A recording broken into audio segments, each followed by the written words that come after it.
1세 여성입니다. 저는 2년 전에 배은망덕한 인간들 때문에 지옥의 불구덩이에 빠졌다가 겨우 살아났습니다. 저를 지옥으로 밀어넣은 인간들은 시댁 식구들이었죠. 시댁 식구들은 신혼 때부터 한통속이 되어서 돈 없고 가난한 친정과 저를 벌레 보듯이 하였습니다. 그때 당한 서러움과 억울함은 책으로 써도 몇 권은 될 정도였는데요. 그래도 여자로 태어난 업보라고 생각하고 고된 시집살이를 눈물로 참아냈습니다. 시댁 식구들을 가족들이라고 생각하고 시댁이 경제적으로 힘들어졌을 때 시댁을 다시 일으켜 세우려고 했죠. 그런데 그 인간들은 제 뒤통수를 치고 인생을 끝장내려고 했습니다. 소문이라도 내고 싶은 마음에 이 끔찍한 경험을 여러분들에게 들려드리고자 합니다. 저희 집안은 중산층으로 넉넉하진 않지만 크게 돈 걱정은 하지 않으면서 살았습니다. 어느 순간 아버지께서 해고를 당하면서 집안 형편이 기울기 시작했는데요. 불의를 보면 못 참는 성격 때문에 아버지께서 20년간 다녔던 그 회사에서 잘리신 겁니다. 아버지가 해고를 당한 이유는 회사 고위 임원의 비리를 감사원에 고발했기 때문입니다. 낙하산 인사로 온 총무이사가 회사의 공금을 횡령하기 시작한 것인데요. 그런데 이상한 건 직원들이 그 사실을 알고 있으면서 가만히 있었다는 것입니다. 참다 못한 아버지께서 총무부장을 찾아가서 총무이사의 비리에 대해 이야기했다고 하죠. 그랬더니 총무부장이 하는 말이 아주 가관이었습니다. 이 과장, 그런 건 말해서 뭐 하려고. 원래 그런 거 알고 있어도 말 안 하는 거야. 괜히 쓸데없이 설치지 말고 조용히 있어. 그러다 큰일 나면 어쩌려고 그러십니까? 나도 가만히 있는데 이 과장이 왜 나서는 거야? 찍히고 싶어서 작정했어? 부장 역시 다 알고 있었지만 총무이사가 무서워서 모른 척하고 있었던 거죠. 아버지는 몇 달간을 고민하다가 총무이사가 공금횡령을 하고 있다는 증거들을 모아서 감사원에 투서를 넣었습니다. 그 사실을 안 총무이사가 괘씸한 아버지를 잘라버렸는데요. 아버지도 모른 척 넘어가려고 했지만 2년 동안 계속해서 크고 작은 비리들이 터졌다고 합니다. 회사를 위해서 결단을 내렸는데 오히려 손가락질을 받게 된 거죠. 그리고 아버지가 모르고 있던 비밀이 하나 더 있었습니다. 공금횡령은 총무이사 혼자만의 비리가 아니었던 건데요. 아버지가 건드린 비리는 다른 임원과 거래처까지 줄줄이 엮여있던 대형 커넥션이었다고 해요. 심지어는 회장까지 연관되어 있었다고 합니다. 회장이 회사 공금을 빼돌리기 위해서 친척을 총무이사 자리에 앉힌 것이었어요. 그래서 누구 하나 건들지 못하고 있었는데 아버지가 건드렸으니 블랙리스트에 오를 수밖에 없었죠. 재취업에 번번이 실패하는 이유를 알아보니 총무이사를 비롯한 다른 임원들이 거래처를 통해서 아버지의 재취업을 원천 봉쇄하고 있었습니다. 6개월 넘게 새로운 직장을 알아보았지만 저희 아버지가 인력사무소를 전전하는 신세가 되어버렸어요. 그러면서 아버지의 성격이 이상하게 변하기 시작했습니다. 갑자기 밥을 먹다가 숟가락을 던지며 엄마에게 소리를 지르기 시작하셨습니다. 당신 왜 그런 눈빛으로 쳐다봐? 내가 우스워? 지금 내가 우습냐고? 아니, 내가 언제 당신을 무시했다고 그래요. 방금 한숨 쉬면서 혀 차는 거 다 봤어. 돈 못 벌어온다고 지금 무시하는 거잖아.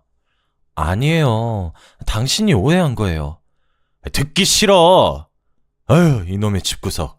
이젠 마누라랑 자식 새끼까지 날 무시하네. 다정하고 부드러웠던 아버지는 무능한 가장이란 자책감에 엄마와 제게 자주 화를 내셨습니다. 어쩔 때는 폭력까지 휘두르셨어요. 그러다가 3년 뒤에 병을 얻어서 세상을 떠나셨는데요. 3번에 걸친 수술과 2년간의 병원 생활로 5천만의 빚을 안겨주었습니다.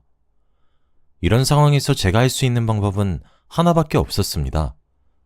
고등학교를 졸업하고 직장을 구해서 빚을 갚아나가야만 했죠. 그때 회사에 들어가서 남편을 만나게 된 것입니다. 제 남편은 제가 일하던 회사의 사장 아들이었습니다. 격리 일을 하면서 남편을 지켜봤는데 사장인 아버지 밑에서 일을 배우고 있더라고요. 그러다 번번이 눈이 마주쳐서 난감한 상황이 펼쳐졌습니다. 남편이 저를 마음에 들어하는 눈치더라고요. 정혜 씨, 오늘 시간 되면 같이 저녁이나 먹을까요?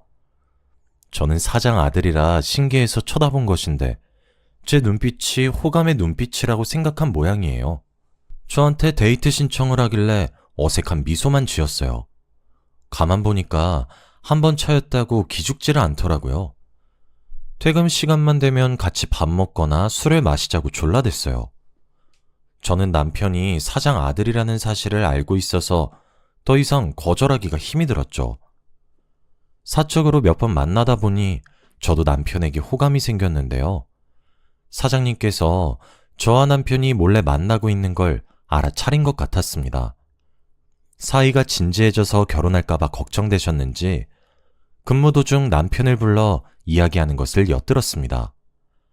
너 혹시 격리 보고 있는 정혜랑 사귀고 있냐? 네, 맞아요. 아버지께서 어떻게 하셨어요? 딱 봐도 알지.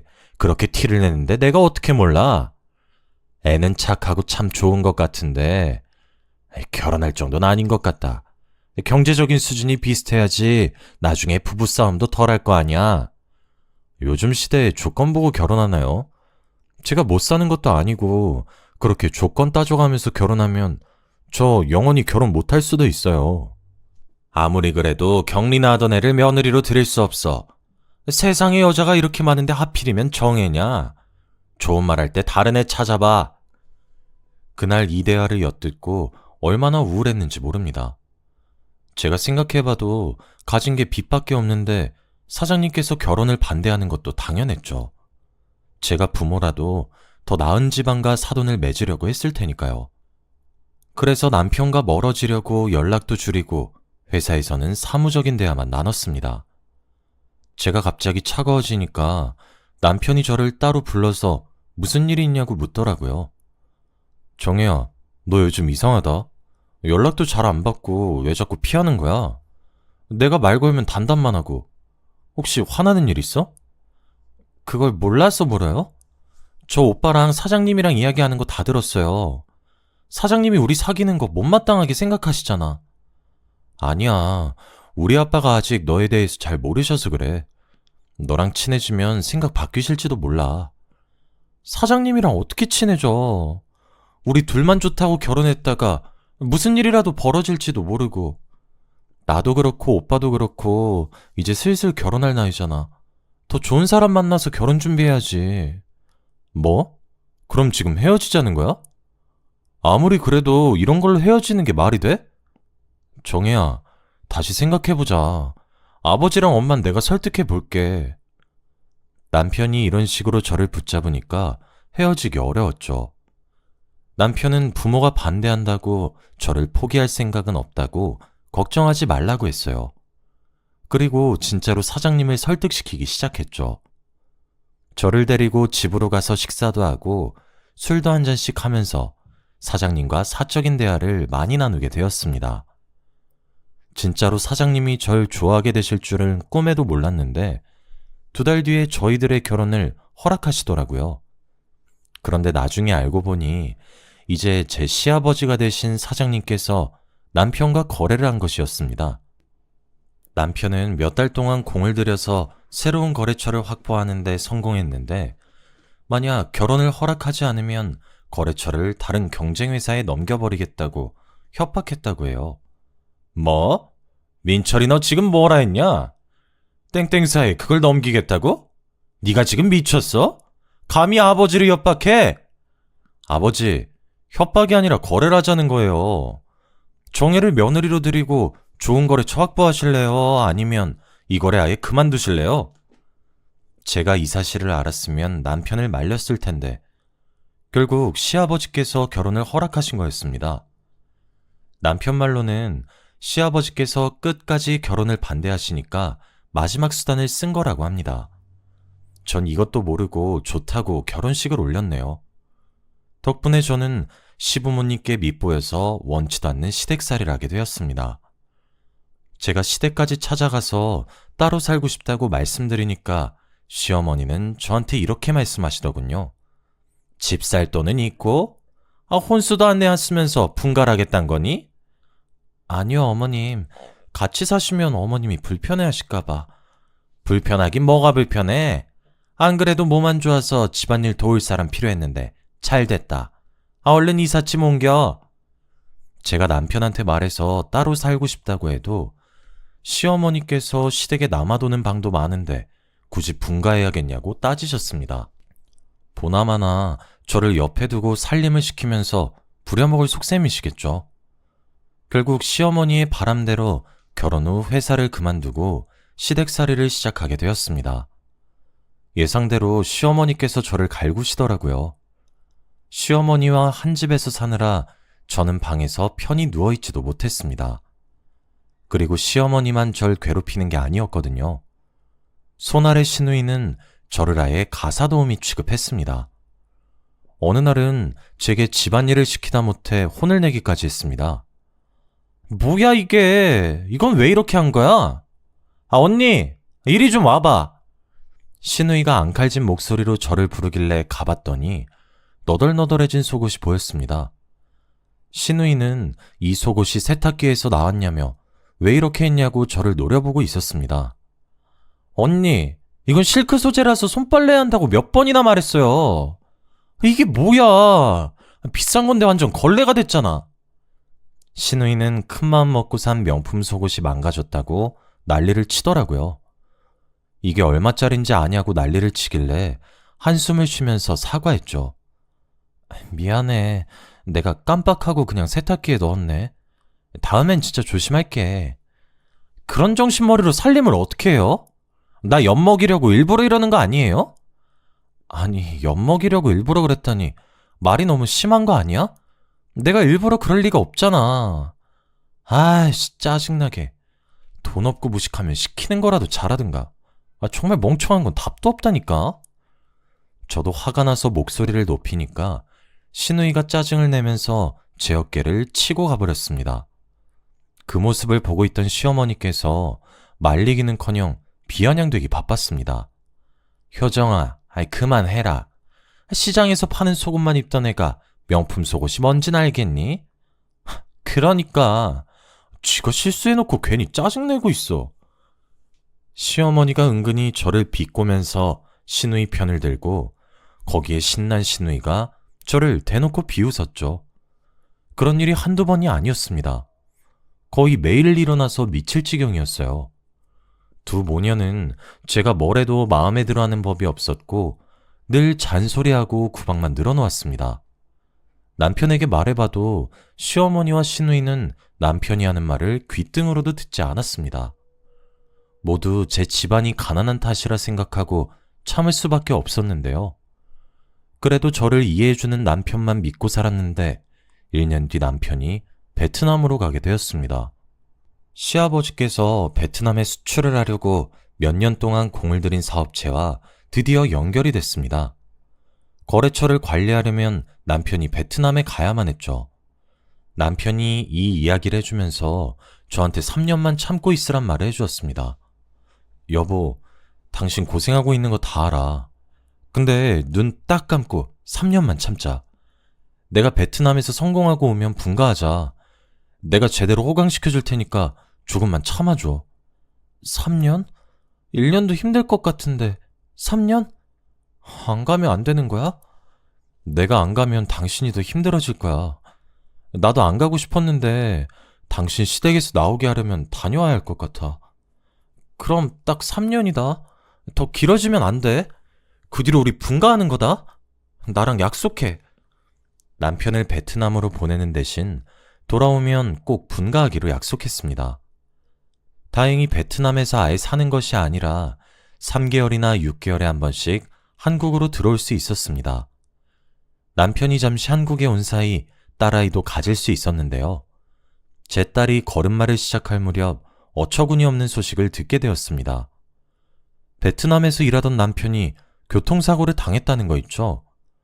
게다가 며칠 후에 세상을 떠났다는 소식을 뒤늦게 알아서 베트남으로 가게 되었습니다. 그곳 대사관 직원을 만나 병원으로 가니 정말 남편이 죽은 채로 누워있더군요.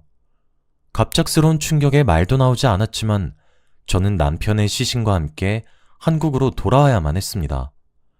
그런데 한국에 돌아오자마자 시어머니께서 싸늘한 눈빛으로 저를 쏘아 붙이셨죠. 네가 왜 여기 있니? 남편도 죽었는데 네가 무슨 염치로 이 집에 빌부터 사려고 하는 거야? 당장 짐 싸서 나가! 시어머니께서 저를 내쫓으려는 것도 모자라 남편이 베트남에서 죽은 걸 제 탓으로 돌렸습니다. 집안의 며느리 잘못 들이면 서방 잡아먹는다는데 그 말이 딱 맞네. 너 때문에 우리 아들이 죽었어. 그게 왜 제 탓이에요? 정말 해도 해도 너무하세요. 아니 인연이 뭘 잘했다고 눈을 치켜뜨고 소리를 질러? 억울해서 그래요. 그동안 무시당한 것도 억울한데 남편 죽은 지 며칠이나 지났다고 저를 쫓아내려고 들어요? 양심 없는 년? 너까지 꽤 억울하다고? 듣기 싫으니까 당장 이 집에서 나가. 네, 나갈게요. 있으라고 사정해도 나갈 거라고요. 남편 장례만 치르고 바로 나갈 거니까 제발 저 좀 내버려 두세요. 남편 잡아먹은 년이 무슨 염치로 장례를 치른대? 절대 안 된다. 더 이상 볼 생각 없으니까 썩 나가거라. 시어머니께서 끝까지 고함을 지르길래 눈물을 머금고 나왔습니다. 딸을 데리고 친정으로 가니까 어머니께서 제 이야기를 듣고 같이 눈물을 흘려주셨죠. 아이고, 세상에 그런 몰상식한 집안이 다 있나. 우리 딸이 남편을 잃었는데 감히 쫓아내? 내가 결혼을 잘못 시켰다. 남편 될 놈만 보는 게 아니라 시댁도 같이 보는 거였는데. 엄마, 나 너무 억울하고 푸네. 그동안 당한 수모 생각하면 밤에 잠도 안 와. 제가 울면서 그동안 엄마한테 이야기하지 못한 시댁살이를 다 털어놓았습니다. 엄마는 왜 이제 와서 이야기하냐고 저를 혼내셨습니다. 이혼했어야 했는데 왜 참았냐고 그러면서 우시는데 아무 말도 못하겠더군요. 그날 이후로 엄마와 같이 살면서 다시는 결혼하지 않으리라 다짐했습니다. 그러다 시댁 소식을 듣게 되었는데요. 시아버지께서 남편이 읽어놓은 베트남 지사를 관리하다가 몇 달 뒤에 어처구니 없는 일을 겪으셨다고 합니다. 남편 덕분에 베트남의 거래처를 뚫어서 재미를 톡톡히 본 시아버지께서 거래처 사장 말만 듣고 중국 진출을 시도했다고 하죠. 자네도 세계에서 중국 시장이 제일 큰 거 알고 있지? 이제 슬슬 중국 쪽 노려봐야지. 언제까지 푼돈만 가지고 있을 거야? 아니, 무슨 방법으로? 자네가 중국 시장에 대해 잘 알고 있나? 나만 믿어. 내가 중국에서 일해봐서 알아. 거래처 사장은 중국 시장을 노려보자면서 5억이 넘는 착수금을 요구했고 시아버지께서 제대로 알아보지도 않고 5억이 넘는 돈을 착수금으로 줬다고 하는데요. 거금을 들였으니 얼른 시작하자고 재촉했지만 거래처 사장이 오히려 느긋하게 생각하라고 으름장을 놨다고 해요. 원래 중국이란 나라가 뒷돈이 많이 들어가는 곳이야. 허가 받으려고 해도 여기저기 뒷돈 찔러줘야 하니까 가만히 있어. 너무 나서지 말고 기다리라고. 사업 허가만 나면 중국 시장에 수출할 수 있을 거라고 하더군요. 이미 거래할 고정 거래처까지 만들어뒀다고 호언장담하면서 중국어로 된 여러 가지 서류들을 보여주었습니다. 그리고 10억을 추가로 더 요구했습니다. 시아버지께서 그 서류들을 보고 고민하다가 베트남 지사를 처분해서 돈을 마련했다고 합니다. 사기라고 생각하지 못하고 중국에 올인한 셈이었죠. 당연히 시어머니께서 이 사실을 아시고 말리셨다고 하는데요. 여보, 너무 무리하는 거 아니에요? 만약 실패하면 뒷감당 어떻게 하려고 그래요? 걱정하지 마. 조 사장이 누굴 속이고 뒤통수 칠 사람은 아니니까. 이제 통관허가만 나오면 끝난대. 조금만 기다리고 있어. 그 사람이 뭔데 그렇게 믿으시는 거예요? 아무리 생각해도 사기꾼 같은데. 사기꾼은 무슨 사기꾼이야? 아무것도 모르면 가만히 있어. 이런 식으로 걱정을 하는 시어머니에게 도리어 큰 소리를 내셨죠. 하지만 거래처 사장은 이런저런 핑계를 대면서 돈을 여러 번 받아갔다고 해요.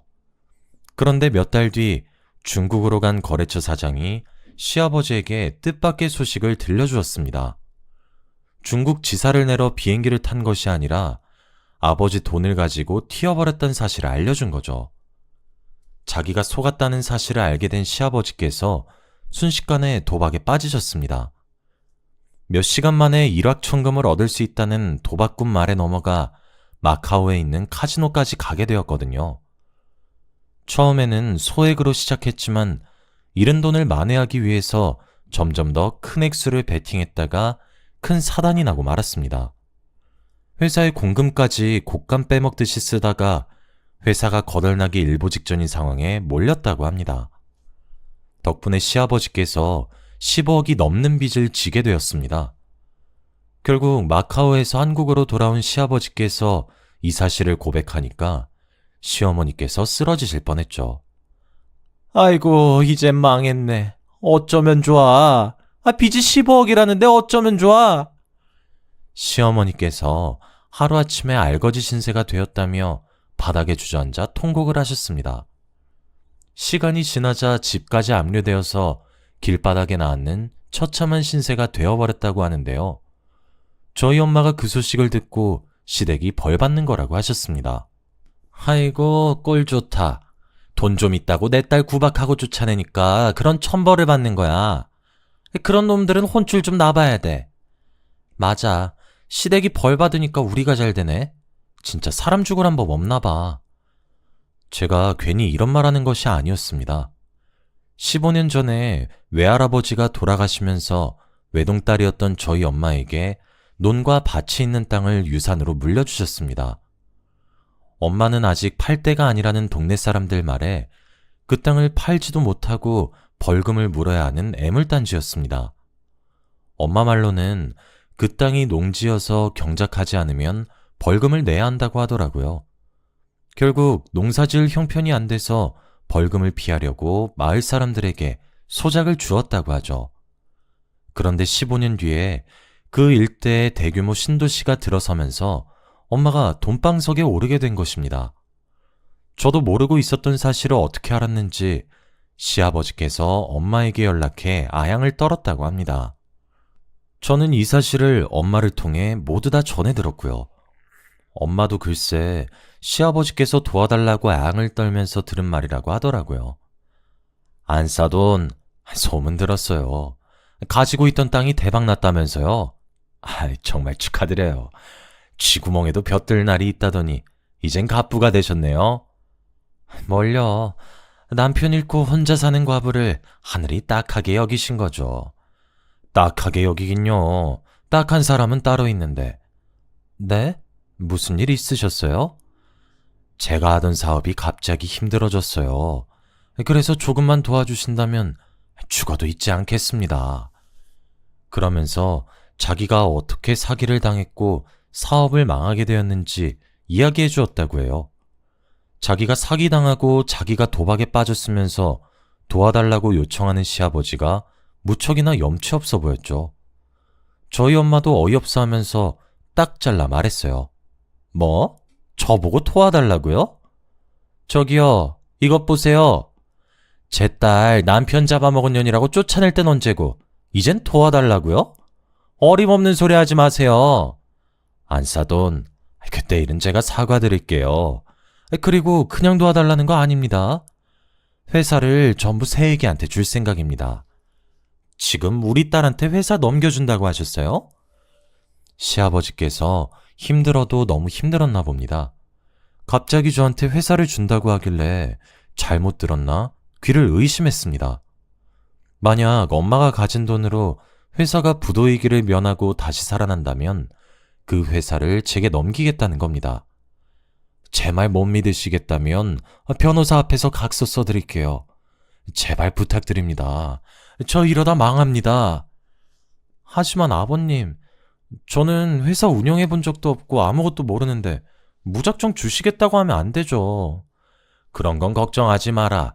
내가 옆에서 도와줄 테니 천천히 배우기만 하면 돼. 지금 후계자 자리를 저한테 주시려고요? 신우인 어쩌고요? 내 딸은 후계자감 아니라는 거 진작부터 알고 있었다. 그러니 너한테 이러는 거 아니냐? 그러면서 시아버지께서 투자 명목으로 도움을 주면 매달마다 투자금 외에 지분을 주겠다고 약속했어요.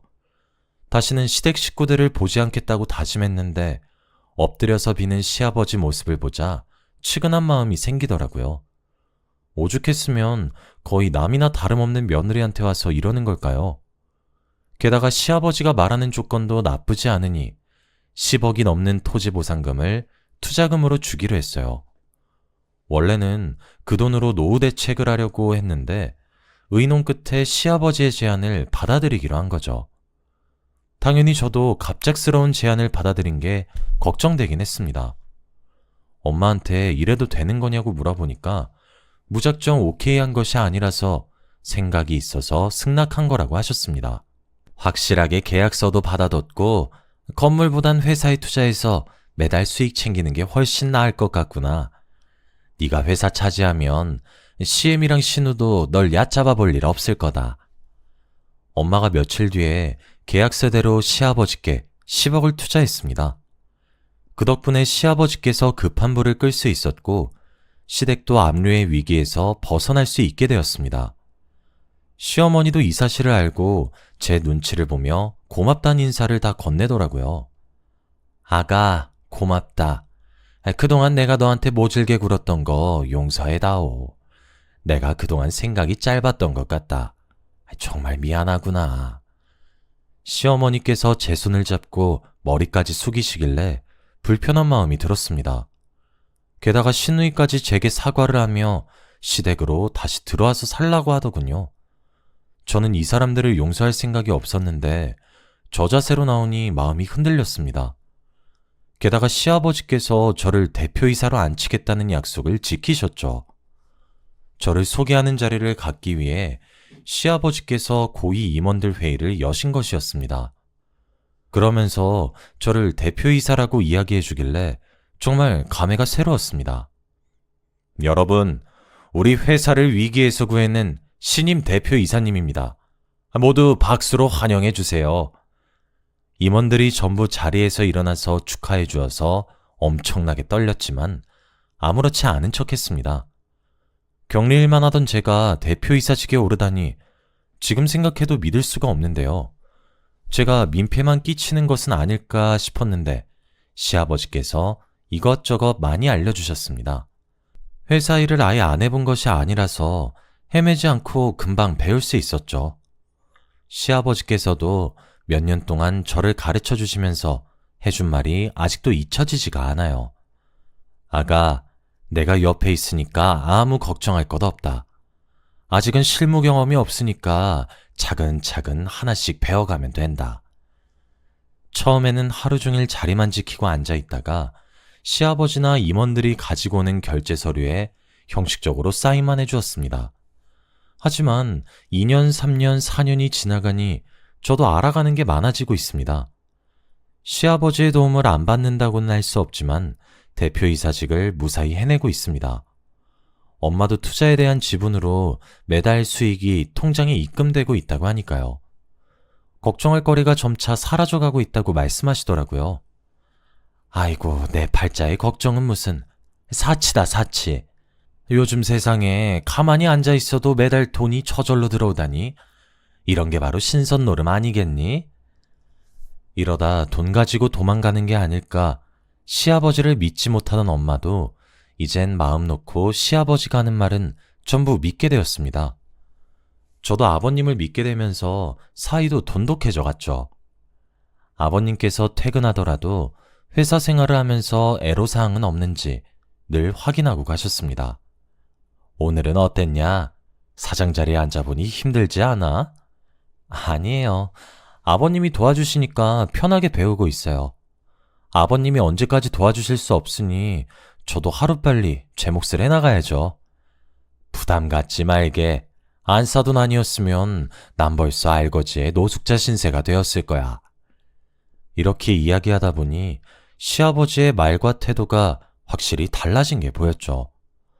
저도 점차 아버님을 신뢰할 무렵 시아버지께서 새로운 사업을 추진하겠다고 제게 사인을 하라고 요구했어요. 새로운 사업이라면 어떤 건가요? 제가 묻자 시아버지께서 다른 임원들을 쳐다보면서 미소만 짓고 계셨습니다. 그때 기획이사가 대신 나서서 이야기해 주었는데요. 사업 다각화를 위해서 회사의 판매망을 확장하는 사업인데 길게 설명드리자면 어려울 테니까 지사를 몇 개 더 만드는 거라고 생각하시면 됩니다. 네, 알겠습니다. 기획이사는 길고 장황하게 설명하려다가 사업에 대해서 잘 모르는 저를 위해서 간단하게 설명해 주었습니다. 저는 그래서 서류에 사인만 해주었죠. 그런데 얼마 뒤 기획팀장이 심각한 표정으로 저를 찾아왔습니다. 저 사장님, 중요하게 드릴 말씀이 있습니다. 뭔데요? 말씀하세요. 기획팀장이 무언가 말하려다가 주위를 살피더니 쪽지를 건네주면서 속삭이더라고요. 여기서는 곤란합니다. 도청장치가 있거든요. 도청장치라니.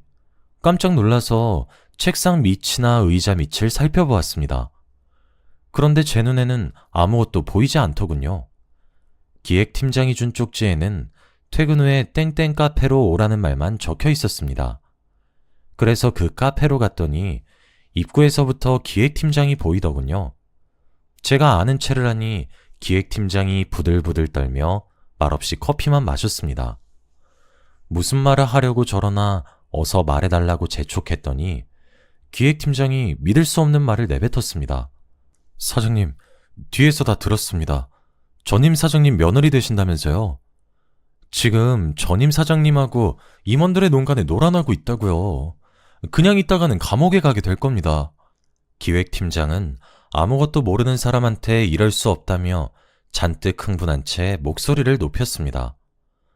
제가 놀라서 어리둥절해 있자 기획팀장님이 차분하게 모든 상황을 설명해 주었는데요. 시아버지께서 저를 바지 사장으로 앉혀놓고 이용하고 있다는 충격적인 말을 꺼내더군요. 아버님께서 임원들과 한통속이 되어서 회사 공금을 야금야금 빼돌리고 있었는데 이제 곧 회사에 있는 자금을 전부 빼돌릴 거라고 합니다. 그리고 고의로 부도를 낼 거라고 하더군요. 제가 믿을 수 없다고 하니까 기획팀장이 더한 말을 해주었습니다. 아직 놀라기엔 일러요. 그 인간은 저번에도 회사를 말아먹은 전적이 있으니까요. 도박에 빠진 놈을 믿는 것 자체가 미친 짓입니다. 시아버지께서 도박 맛을 잊지 못해 아직까지 카지노를 오가고 있다고 해요.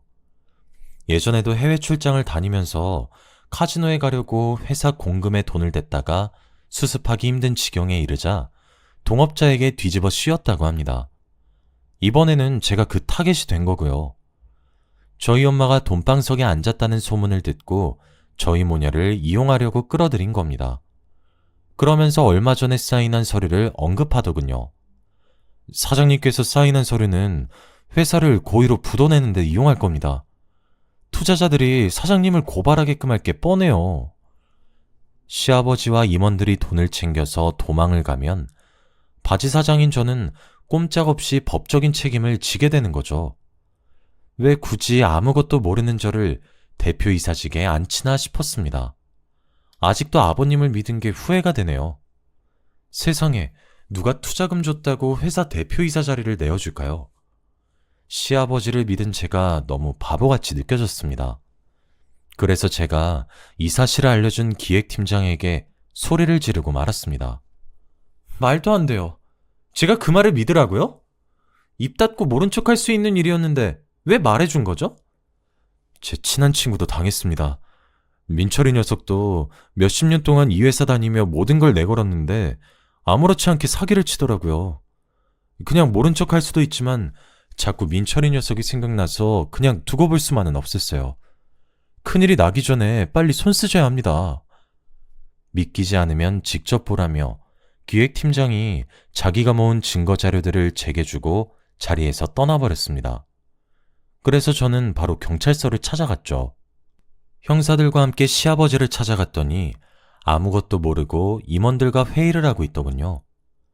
형사가 아버님 손목에 수갑을 채워버리자 아버님께서 소리를 지르셨습니다. 당신 뭐야? 왜 나한테 수갑을 채우는데? 뭐? 네가 신고를 했다고? 아가, 이게 무슨 짓이냐? 네가 뭘 단단히 오해하고 있는 모양인데 아니, 난 아무것도 안 했다. 일단 수가 풀고 이야기 좀 나누자. 끝까지 오리발 내밀 셈이세요? 당신이 회사 돈 챙기고 도망가려고 했잖아. 형사님, 전 이분이랑 이야기할 생각 없으니까 빨리 경찰서로 데려가 주세요. 형사가 아버님을 데려가자 어이없는 일들이 드러나기 시작했습니다. 시어머니도 시아버지의 계획을 알고 있었지만 일부러 숨기고 있었던 거였어요. 그 사실을 알고 엄마가 시댁을 찾아가 난리를 피우셨습니다. 다짜고짜 물건을 집어던지다 못해 시어머니의 뺨을 갈겨버렸죠. 네가 미쳐도 제대로 미쳤구나. 돈에 미쳐서 며느리를 감옥에 보내려고 해? 네 년도 감옥에 들어가야 해. 두고 봐. 내가 꼭 감옥에 넣어줄 테니까. 시어머니랑 시누이는 엄마가 진짜로 고소를 할 줄은 몰랐나 봐요. 코웃음을 치며 저희를 내쫓더니 엄마가 변호사를 선임해서 회사에 넣었던 투자금을 모두 돌려받는 소송을 하자 태도가 바뀌었죠. 엄마가 시댁의 재산을 압류하는 과정에서 집까지 압류하게 만들었거든요. 시어머니와 시누이가 그제야 집으로 찾아와 울면서 빌었습니다. 새아가, 내가 잘못했다. 너희 엄마가 그러던데 네가 용서해주면 소송 철회한다고 하더라. 우리 진짜 집 압류당하면 길바닥에 나 앉아야 돼. 우리 애정을 생각해서라도 집만은 돌려다오. 제발 부탁한다. 언니, 나하고 결혼한단 말이야. 그런데 집이 압류된다니. 언니, 나 좀 살려줘. 시키는 건 뭐든지 다 할게. 잘못은 아버지가 했지 내가 한 게 아니잖아. 뭐? 네가 정말 잘못한 게 없는 것 같아? 비싼 속은 망가졌다고 나한테 하던 짓은 기억 안 나는 모양이구나. 난 너한테 할 말 없어. 뭐든지 다 한다고 했으니까 여기서 당장 나가든지 해. 얘야, 내가 잘못했다. 이렇게 빌게. 언니, 내가 못된 년이라 그랬어. 반성할게. 반성할 테니까 제발. 저는 시어머니와 시누이가 뭐라 하든 간에 예전에 저를 쫓아냈듯이 집에서 내보냈습니다. 사람에게는 넘지 말아야 할 선이 있습니다. 그 선을 넘는 순간 언젠가는 혹독한 대가를 치러야겠죠. 아직까지 법정 소송 다툼이 이어지고 있지만 저는 절대 포기할 생각이 없습니다.